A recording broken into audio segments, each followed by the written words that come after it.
नमस्कार, आप देख रहे हैं लाइव इंडिया हर पल। मैं हूं आपके साथ रेखा मिश्रा। लोकसभा चुनाव के दरमियान लगातार प्रधानमंत्री नरेंद्र मोदी की जनसभाएं जो है वो हो रही है। ऐसे में आज प्रधानमंत्री नरेंद्र मोदी ने उड़ीसा में जनसभा को संबोधित करते हुए अपनी बातों को रखा। आज मेरा सौभाग्य है कि कंधमाल आते ही मुझे ऐसे आशीर्वाद मिले हैं जो मैं जीवन भर भूल नहीं सकता हूं।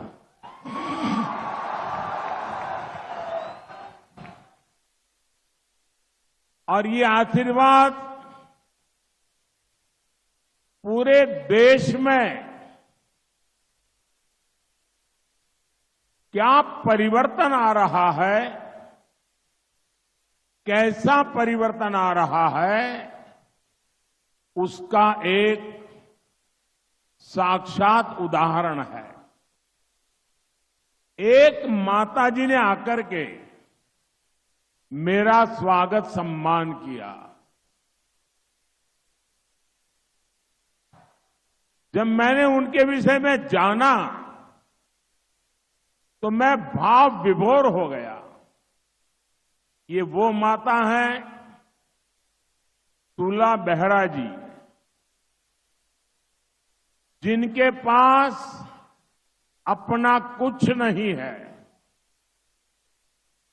मुझे बताया गया कि वो भिक्षा मांगती है और तुला बेहरा जी ने भिक्षा मांग करके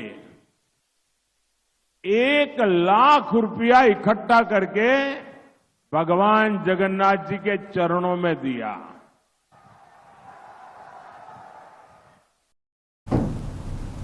बढ़ेंगे आगे, बात करेंगे पश्चिम बंगाल की, जहां संदेश खाली मामले को लेकर के लगातार आरोप प्रत्यारोप का दौर नेताओं के बीच जारी है। ऐसे में संदेश खाली मामले में सामने आए वीडियो को लेकर के हो रही एफआईआर पर भाजपा नेता दिलीप घोष ने पुलिस पर ही हमला बोल दिया है। আচ্ছা, পুলিশ আর কি করবে?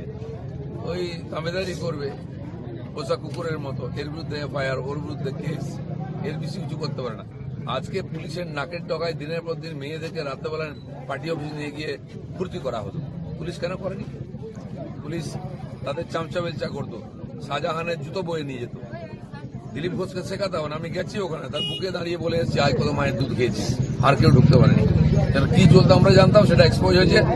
এদের দম নেই শাহজাহান তার চামচাদের গায়ে হাত দেয়। যেমন এখানে দুর্গাপুরে, বর্ধমানেতে এখনো কিছু দাগি আসামি, ক্রিমিনাল, তারা টিএমসির নেতা, তাদের মধ্যে ক্রিমিনাল কেস আছে, তারা জামিন নেয়নি, তাদের গায়ে পুলিশ হাত দেয় না, আর আমাদের রেলি আটকাতে আসে। পুরোটাই বিজেপির সাজানো ঘটনা, সেজন্যই কিন্তু তারা সাজানো, সে তো সময় বলবে। দেখা যাচ্ছে না চুরি হয়নি, চাকরি চুরি হয়নি, মমতা ব্যানার্জিও বলছে। আজ কোর্ট কি বলছে? সন্দেশখালীতে কিছু হয়নি বলেছিলেন। হাজার হাজার মহিলা আজকে দাঁড়িয়ে রাস্তায় জুতো চপ্পল নিয়ে তাড়া করছে। সেই দিনটা আসছে আর ব্যাপক হবে, সারা জায়গায় ছড়িয়ে যাবে ভোটের পরে। গঙ্গাধর কয়াল। बढ़ेंगे आगे और बात करेंगे मध्य प्रदेश के मुख्यमंत्री मोहन यादव की, जो उज्जैन पहुंचे, जहां वो सिख समाज के प्रदेश भर के लोग, सभी सिख बंधुओं द्वारा अभिनंदन कार्यक्रम में वो शामिल हुए और काफी उत्साहित भी इस दौरान नजर आए। तस्वीरों में भी आप साफ तौर पे देख सकते हैं, वो काफी उत्साहित नजर आए और उन्होंने अपनी बातों को भी रखा। आए हुए सभी सिख बंधुओं के द्वारा अभिनंदन कार्यक्रम में शामिल होने का मौका मिला। गुरु परंपरा को मानने वाले सिख समाज की अपनी बहुत उज्जवल परंपरा है, बहुत गौरवशाली परंपरा है। मैं भारतीय जनता पार्टी के पक्ष में प्रचार करते करते अपने सिख भाइयों के बीच में आया था और हम सबको मालूम है कि देश की आन बान शान के लिए मर मिटने वाली कौम अगर कोई है तो सिख समाज का गौरवशाली पक्ष है। सबका साथ हमको मिलेगा। और माननीय मोदी जी तो विशेष तौर पे जब उन्होंने ननकाना साहब के दर्शन करने का मौका कराया है करतार साहब के माध्यम से, वो सिख समाज भूलेगा नहीं और उनका बहुत प्रेम है। मैं उम्मीद करता हूँ कि ये प्रेम जीवन भर बना रहे। मेरी अपनी ओर से बोले सो निहाल।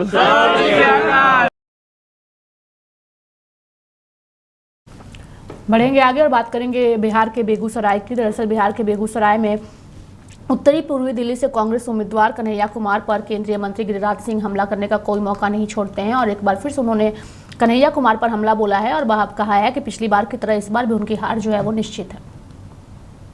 लड़ने में भी कोई कन्हैया कुमार लड़े, कम्युनिस्ट से लड़ लिए, अब कांग्रेस से लड़ेंगे, वही हाल होगा जो कम्युनिस्ट में लड़ने से बेगूसराय में मेरे साथ हुआ, वही हाल होगा। बढ़ेंगे आगे और बात करेंगे केंद्रीय मंत्री अनुराग ठाकुर की, जो कि इस बार बीजेपी की ओर से हमीरपुर से जो है वो भाजपा के उम्मीदवार हैं और लगातार जो है वो इस सीट से चुनाव जीतते आए हैं और इसको लेकर के वो काफ़ी उत्साहित है और कहा है कि मैंने कन्या पूजन और अपनी मां के आशीर्वाद के साथ यहां से शुरुआत की है और मुझे उम्मीद है कि इस बार भी जनता का विश्वास जो है वो मेरे साथ बना रहेगा। कन्या पूजन के साथ शुरुआत की है, मां के आशीर्वाद के साथ, और अब अपनी कुल देवी अबा देवी के मंदिर जाकर अपनी लोकसभा क्षेत्र के ऐसी देवी देवताएं जिन लाखों मतदाताओं के कारण मुझे 4 बार लोकसभा में जाने का अवसर मिला, 5वीं बार उनका आशीर्वाद लेने निकला हूं। माननीय प्रधानमंत्री नरेंद्र मोदी जी ने और पार्टी के शीर्ष नेतृत्व ने मुझे एक बार फिर अपना प्रत्याशी, भारतीय जनता पार्टी का प्रत्याशी के रूप में उतारा है। मुझे पूर्ण विश्वास है मोदी जी के किए काम, हमारा क्षेत्र का विकास, इन सब से एक बड़ी जीत की ओर हम अग्रसर होंगे। बढ़ेंगे आगे, बात करेंगे प्रधानमंत्री नरेंद्र मोदी की, जो ओडिशा पहुंचे। जिस वक्त वो जनसभा को संबोधित कर रहे थे तो उन्होंने कई बातों का जिक्र किया, जिसमें एक बात उन्होंने और कहा कि 26 साल पहले आज ही के दिन अटल बिहारी वाजपेयी की सरकार ने पोखरण में परमाणु परीक्षण किया था, जिसका जिक्र करते हुए उन्होंने जनसभा में अपनी बातों को रखा। 26 साल पहले आज के दिन अटल बिहारी वाजपेयी जी ने, उनकी सरकार ने पोखरण में परमाणु परीक्षण किया था और हमने ये दिखा दिया था कि देशभक्ति से ओत-प्रोत सरकार देश हित के लिए, देश की सुरक्षा के लिए, देश के लोगों की आशा अपेक्षा के लिए कैसे काम करती है। और मुझे याद है जब अटल जी की सरकार ने पोखरण परीक्षण किया था, दुनिया भर में जितने भारतीय समुदाय रहता था वो गर्व की अनुभूति करता था और आजादी के बाद पहली बार विदेश की धरती पर लोग उनकी तरफ सम्मान की नजर से देखते थे। वो परमाणु परीक्षण की इतनी बड़ी ताकत थी। साथियों, एक वो दिन था जब भारत ने दुनिया को अपने सामर्थ्य का परिचय करवाया था और दूसरी तरफ एक कांग्रेस की सोच, कांग्रेस बार बार अपने ही देश को डराने की कोशिश करती।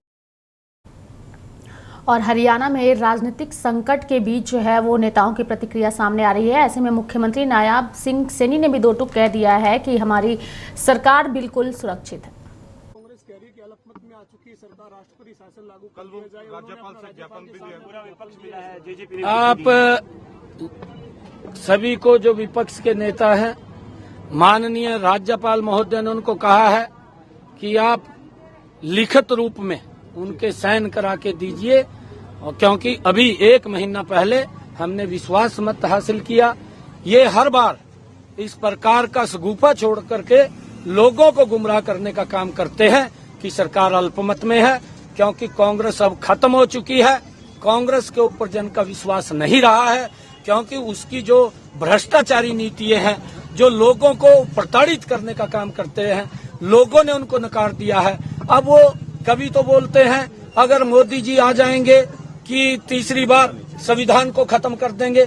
अरे मोदी जी ने तो इस देश को संविधान के अनुरूप चलाया है, और डॉक्टर भीमराव अंबेडकर जी जिन्होंने ये पवित्र संविधान दिया, उसके 5 स्थानों को पंच तीर्थ के रूप में विकसित करने का काम भी, उसको भी सम्मान देने का काम भी नरेंद्र मोदी जी ने किया है। और अब झूठ बोल दिल्ली के मुख्यमंत्री अरविंद केजरीवाल के बाहर आने के बाद से आपके कार्यकर्ता जो है वो काफ़ी उत्साहित नजर आ रहे हैं। ऐसे में अरविंद केजरीवाल ने आज हनुमान मंदिर में जाकर पूजा अर्चना भी की और वहीं अरविंद केजरीवाल के हनुमान मंदिर पहुंचने से पहले आप नेता अतिशी भी जो है वो वहां पहुंची हुई थी। उन्होंने कहा था कि और उसके साथ ही उन्होंने जानकारी भी दी कि केजरीवाल जो हैं वो थोड़ी देर में यहाँ आएंगे। हालांकि अरविंद केजरीवाल वहाँ पूजा अर्चना कर चुके हैं और उससे पहले अतिशी ने ये बात तो कही है।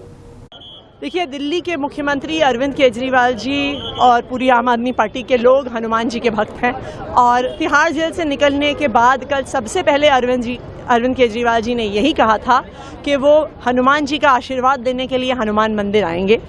तो आज वो अपने परिवार के साथ, पार्टी के बाकी नेताओं के साथ हनुमान मंदिर दर्शन करने आ रहे हैं। कुछ ही दिन पहले सुनीता केजरीवाल जी भी हनुमान मंदिर आई थी हनुमान जी का आशीर्वाद लेने के लिए और उन्होंने तब भी कहा था कि वो उम्मीद करती हैं कि जल्द वो मुख्यमंत्री के साथ आएंगी और हमें इस बात की खुशी है कि वो मौका जल्द आ गया है। देखिए, भारतीय जनता पार्टी इसलिए परेशान है क्योंकि उन्होंने षड्यंत्र रचकर दिल्ली के लोकप्रिय मुख्यमंत्री अरविंद केजरीवाल जी को गिरफ्तार कर लिया और उनके षड्यंत्र का भंडा फोड़ दिया इस देश के सुप्रीम कोर्ट ने, जिसने इस देश के लोकतंत्र को बचाया है, जिन्होंने इस देश के संविधान को बचाया है और फ्री एंड फेयर इलेक्शंस हो सके उसके लिए एक जगह बनाई है। वरना देखिए, ऐसी बात तो हम पाकिस्तान से सुनते हैं, बांग्लादेश से सुनते हैं, रूस से सुनते हैं कि चुनाव की घोषणा होती है, विपक्ष के सारे नेताओं को जेल में डाल दिया जाता है, एक ही इंसान चुनाव लड़ता है, वही इंसान चुनाव जीत जाता है। मुझे खुशी है इस बात की कि सुप्रीम कोर्ट ने भारत को पाकिस्तान बनने से रोक लिया। देखिए, अरविंद केजरीवाल जी की रिहाई से पूरे देश में एक उम्मीद जागी है कि अब तानाशाही का अंत करीब है और तानाशाही के अंत की शुरुआत हो गई। बढ़ेंगे आगे, बात करेंगे झारखंड के मुख्यमंत्री चंपाई सोरेन की। लोकसभा चुनाव को लेकर के सभी नेता जो है वो उत्साहित नजर आ रहे हैं। ऐसे में चंपाई सोरेन ने भी कहा है कि दुमका और पूरा झारखंड में जो है वो इंडी गठबंधन की लहर है और इसका फायदा जो है और कितना इसका फायदा मिला है और नतीजे क्या रहेंगे वो 4 जून को तय हो जाएंगे। पूरा झारखंड प्रदेश में हमारा इंडिया गठबंधन का लहर है, कहीं किंतु परंतु नहीं रहा है, क्योंकि 10 साल जो 2014 से जो जुमलाबाजी किया है ना, एक भी कहीं सच साबित नहीं हुआ और उनका मुद्दा से हट के उन लोग को प्रचार करता है। मुद्दा उसका सामने नहीं है, ना युवा को नौकरी का, ना बेरोजगार का, ना शिक्षा, ना स्वास्थ्य, कोई उसका मतलब। एक ही परिवार को तो 10 साल तक उसी को गाली देके 10 साल चलाया है। जेएमएम कैसा जवाब देगी? देखिए, इसका तो हमारा एक संगठन है और गठबंधन बड़ा मजबूत है। भारतीय जनता पार्टी बहुत इस गठबंधन को तोड़ने का और स्थिर करने का तो प्रयास किया है, लास्ट में 4 साल में सफल हुआ, लेकिन हमारा गठबंधन को नहीं तोड़ सका। शुरू से उसका नियत रहा भारतीय जनता पार्टी का। तो क्या 14 सीट पे ये क्या संभावना? निश्चय 14 की 14 सीट हम लोग झारखंड प्रदेश में हम लोग जीत रहा है। केंद्र में किसकी सरकार बनेगी? इंडिया गठबंधन की लहर है।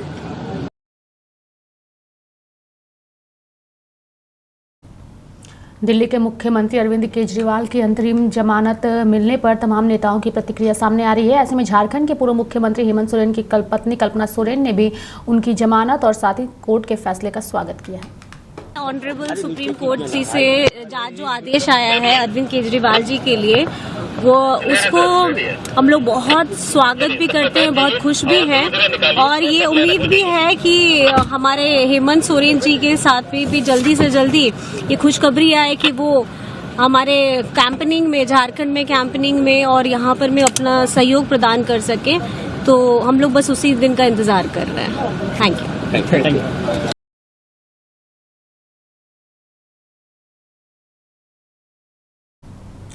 बुलेटिन में यहाँ वक्त हो चला है एक छोटे से ब्रेक का। ब्रेक के बाद जल्द हाजिर होंगे।